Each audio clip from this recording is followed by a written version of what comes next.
చాలా ఆలస్యం అయిపోయింది. ఇప్పుడు 10 గంటలకి ఇవిడ మైక్ ఇస్తుంది మాకు.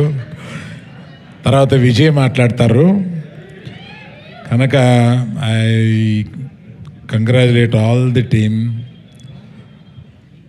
మౌళి హీరోయిన్, డైరెక్టర్ ఇక్కడ డైరెక్టెడ్ అంటే డెబ్యూ ఇంత బాగా డైరెక్ట్ చేసావు. So you acknowledge the other friends also, it's so nice.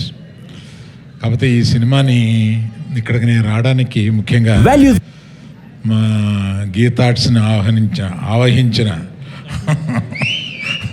Bunny Nandipati వాళ్ళిద్దరూ తెల్లారు లేగిస్తే నాకు అక్కడ కనపడి తిరుగుతూనే ఉంటారు. మేమిద్దరం కలిపి ఓ సినిమా తీసుకున్నాం, ఇది రిలీజ్ చేయాలన్నారు, గీతా ద్వారా రిలీజ్ చేసాం. సో చాలా సంతోషం వాళ్ళిద్దరూ సక్సెస్ అయినందుకు. పర్టికులర్గా ఇటువంటి చిన్న సినిమాలని ఎంకరేజ్ చేస్తూ విజయ్ ఇటువంటి ఫంక్షన్స్కి వచ్చి వీటిని పాల్గొనడం అనేది it's a very very appreciable thing. Very nice of you Vijay to encourage people like this. తర్వాత ఇంకొకటి ఆఖరి మాట ఏంటంటే, ఈ టీనేజర్తో సినిమా తీస్తే ఇంత గోల్ ఉంటుందా? బాగుంది. మళ్ళీ టీనేజర్స్తో ఏదైనా కథ రాయించి ఏదైనా సినిమాలు తీస్తే బాగుండు అని అనిపిస్తుంది అనమాట. Thank you one and all. Thank you very much. Thank you. మరి నెక్స్ట్ విజయే కదా, నువ్వు చెప్పడేందుకు నేనే.